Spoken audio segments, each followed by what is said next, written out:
আসসালামু আলাইকুম এভরিওয়ান, কি অবস্থা সবার, কেমন আছেন সবাই? আশা করি সবাই অনেক বেশি ভালো আছেন। আমিও কিন্তু অনেক বেশি ভালো আছি আলহামদুলিল্লাহ। আজকের ভিডিওটি অনেক বেশি গুরুত্বপূর্ণ, কারণ হচ্ছে আজকের ভিডিওতে আমি এমন একটা টপিক নিয়ে আলোচনা করব, সেটা হচ্ছে গিয়ে যে কিভাবে আপনারা মাছ পালন শুরু করবেন এবং এটা থেকে টাকা ইনকাম করবেন। তো মাছ পালনেও কিন্তু টাকা ইনকাম করা যায়। যারা স্টুডেন্ট আছে তারা পড়ালেখার পাশাপাশি কিন্তু এই মাছ পালনে কিছু ইনকাম করতে পারে, আবার চাইলে পুরোপুরি সময়টাকে এই মাছ পালনে কাজে লাগিয়ে তারপর ভালো একটা টাকা ইনকাম করা যায়। আজকের ভিডিওতে আপনাদেরকে এমন কিছু টিপস দিব যেটার মাধ্যমে কিন্তু আপনারা শুরু করতে পারবেন মাছ পালন, এবং কোন মাছ দিয়ে শুরু করবেন, কিভাবে শুরু করলে ভালো হবে, এভরিথিং কিন্তু আজকের ভিডিওতে থাকবে। তো ভিডিওটি একটু স্কিপ না করে সম্পূর্ণ ভিডিওটি দেখতে থাকুন। তো মাছ পালনের ক্ষেত্রে যদি টাকা ইনকাম করতে চান তাহলে কিন্তু সর্বপ্রথম সোর্স হচ্ছে গিয়ে যে গাপ্পি মাছ, কারণ গাপ্পি মাছের মাধ্যমে কিন্তু অনেক অল্প খরচে অল্প কষ্টে কিন্তু অনেক বেশি টাকা ইনকাম করা যায়, কারণ এই মাছগুলো থেকে কিন্তু ডাইরেক্ট বাচ্চা পাওয়া যায় এবং অনেক পরিমাণে পাওয়া যায়। এরপর শুধু কিন্তু গাপ্পি মাছ বাচ্চা দিলে সেই বাচ্চা বড় হবে এমনটা না। এই গাপ্পি মাছের বাচ্চা বড় করা কিন্তু অনেক বেশি টাফ, কারণ হচ্ছে গিয়ে যে এগুলোর কালার আনা অনেক বেশি কষ্টকর। অবশ্যই যদি আপনি ভালো জাতের গাপ্পি পালন করেন এবং সেগুলোর কালার না আনতে পারেন তাহলে কিন্তু সেগুলোর কোনো দামই থাকবে না। তো এই ক্ষেত্রেও কিন্তু আপনাদেরকে অনেক কিছু করতে হবে, সেটা হচ্ছে গিয়ে যে মাছেদের কিন্তু অনেক ধরনের খাবার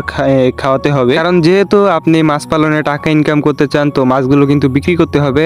আর যিনি কিনবে মাছগুলো সে কিন্তু সবসময় কালার এবং গ্রোথ এগুলোই দেখবে মাছের। তো সেক্ষেত্রে কিন্তু গাপ্পি মাছকে খাওয়ানোটা অনেক বেশি গুরুত্বপূর্ণ। যারা কিন্তু এখানে স্টুডেন্ট আছেন, যারা এই পড়ালেখার পাশাপাশি কিন্তু মাছ বিক্রি করে তারপর সেখান থেকে একটা প্রফিট করতে চাচ্ছেন, তাদের জন্য আমি সাজেস্ট করব হচ্ছে গিয়ে যে আপনারা মিক্স গাপ্পি দিয়ে শুরু করেন। কারণ আপনি যদি প্রথমেই বিভিন্ন জাতের দামি দামি গাপ্পি পালন করেন এবং সেগুলো থেকে বাচ্চা পান এবং বাচ্চার প্রপার কালার না আনতে পারেন তাহলে কিন্তু সেগুলোর কোনো ভ্যালু থাকবে না। আর মিক্স গাপ্পির কিন্তু বাজারে অনেক বেশি ভ্যালু আছে, কারণ একুরিয়াম শপে কিন্তু আপনারা সবসময় দেখতে পাবেন যে একুরিয়ামের ভিতরে কিন্তু মিক্স গাপ্পি থাকে এবং সেইগুলোই সেল করা হয়। আর মিক্স গাপ্পি কিন্তু একসাথে একটা বড় ট্যাঙ্কের ভিতরে অনেকগুলা পালা যায়, একসাথে প্রায় 1000 খানিক পালা যায় এবং সেগুলো বড় করে একসাথে বিক্রি করা যায়। তো সেক্ষেত্রে কিন্তু ভালো পরিমাণে টাকা ইনকাম করা যায় এখান থেকে। আর অন্য যে গাপ্পি মাছগুলো রয়েছে দামি দামি গাপ্পি মাছ, সেগুলো টেক কেয়ার কিন্তু প্রথমে আপনারা করতে পারবেন না যেহেতু বিগিনার, যার কারণে এগুলোর কালার কোয়ালিটি কিছুই আপনারা ভালোভাবে আনতে পারবেন না। তো সেক্ষেত্রে আমি সাজেস্ট করবো অবশ্যই মিক্স গাপ্পি দিয়ে শুরু করার। তো সেক্ষেত্রে আপনারা মিক্স গাপ্পি থেকে বাচ্চা পেয়ে তারপর সেগুলো কিন্তু বড় করে একসাথে অনেকগুলো তারপর একুরিয়াম শপে বিক্রি করতে পারবেন এবং অনলাইনেও চাইলে পারবেন। তো সেক্ষেত্রে কিন্তু এখান থেকে ভালো একটা টাকা ইনকাম করা যায়। আর আপনারা যারা বড় আছেন এখানে, আপনারাও মাছ পালনটাকে উদ্যোগ হিসাবে নিতে চান আপনাদের ক্ষেত্রে আমি সাজেস্ট করবো মিক্স গাপ্পি দিয়ে শুরু করেন, এবং এগুলো দিয়ে শুরু করলে এগুলো থেকে টাকা ইনকাম করতে করতে আপনার আস্তে আস্তে অন্য গাপ্পি সম্পর্কে ধারণা পেয়ে যাবেন। প্রথমে যদি ভাবেন যে আমি দামি মাছ কিনবো এবং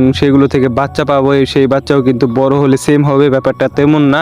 এখানে কিন্তু অনেক বেশি এক্সপিরিয়েন্সের প্রয়োজন হয়। আচ্ছা, এই হচ্ছে গিয়ে আমাদের গাপ্পি মাছের পর্ব গেলেও এবার কিন্তু আরো একটা মাছ আছে যেগুলো দিয়ে কিন্তু ভালো ইনকাম করা যায় এবং সেগুলো কিন্তু লাইভ বিয়ারের ফিশ, আর সেটা হচ্ছে গিয়ে যে মিক্স মলি। হ্যাঁ, আপনারা ঠিকই শুনেছেন, মিক্স মলি। এটা দিয়েও কিন্তু ভালো একটা টাকা ইনকাম করা যায়, কারণ গাপ্পি মাছের মতো কিন্তু সেম এই মাছটাও কিন্তু অনেক বেশি বাচ্চা দিয়ে থাকে আর একসাথে কিন্তু অনেক পরিমাণে রাখা যায় যেহেতু মিক্স। আর এগুলোর কিন্তু একুরিয়াম শপে অনেক বেশি দাম আছে, যার কারণে কিন্তু আপনারা চাইলে একসাথে অনেকগুলো বিক্রি করতে পারবেন। তো এখানেও কিন্তু খাবারের কোনো কম্প্রোমাইজ করা যাবে না, কারণ হচ্ছে গিয়ে যে আপনার মিক্স গাপ্পি এবং মিক্স মলি এখানে আপনার উভয়কেই ভালো ভালো খাবার দিতে হবে, কারণ এদের কালার কিন্তু অনেক বেশি গুরুত্বপূর্ণ। মিক্স গাপ্পির ভালো ভালো খাবার না দিলে কিন্তু কালার আসবে না, আর হচ্ছে মিক্স মলির গ্রোথ কিন্তু ভালো হবে না, কারণ মলি মাছের গ্রোথটাই কিন্তু আসল। সেক্ষেত্রে আপনারা কি কি খাবার খাওয়াবেন, কি কি খাবার খাওয়া শুরু করবেন, সেগুলো যদি জানতে চান তাহলে কিন্তু আমাকে কমেন্ট করতে পারেন, সেটার উপরে একটা ভিডিও দেওয়ার চেষ্টা করবো ইনশাল্লাহ।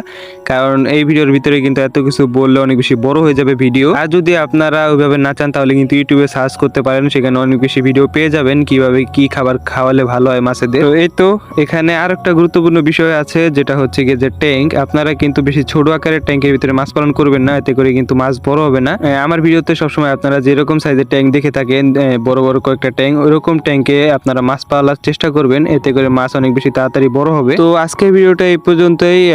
বেশি গুরুত্বপূর্ণ টিপস গুলো দিতে পারলাম না, কারণ হচ্ছে ভিডিওটা কিন্তু অনেক বেশি বড় হয়ে যাবে। তো আপনারা যদি চান ডিটেলসে আমি এইগুলো সম্পর্কে বলি তাহলে চাইলে কমেন্ট করতে পারেন, আমি সামনে আরো বড় ভিডিও নিয়ে আসবো ইনশাল্লাহ, সেখানে কিন্তু ফুল ডিটেলস থাকবে। আর যদি আরেকটা বিষয় হচ্ছে খাবারের বিষয়, আপনারা চাইলে খাবারের বিষয়ে একটা ভিডিও বানাতে পারি আপনাদের যাতে সুবিধা হয়। তো এগুলো যদি চান তাহলে কমেন্টে অবশ্যই জানাবেন যে খাবারের ভিডিও দেখবেন নাকি ওটা দেখবেন। আর যদি দুইটা দেখেন দুইটার কথাই বলবেন তাহলে কিন্তু আমি বানানোর চেষ্টা করবো ইনশাল্লাহ। আজকে ভিডিওটা এই পর্যন্তই। সবাই ভালো থাকবেন, সুস্থ থাকবেন। আসসালামু আলাইকুম।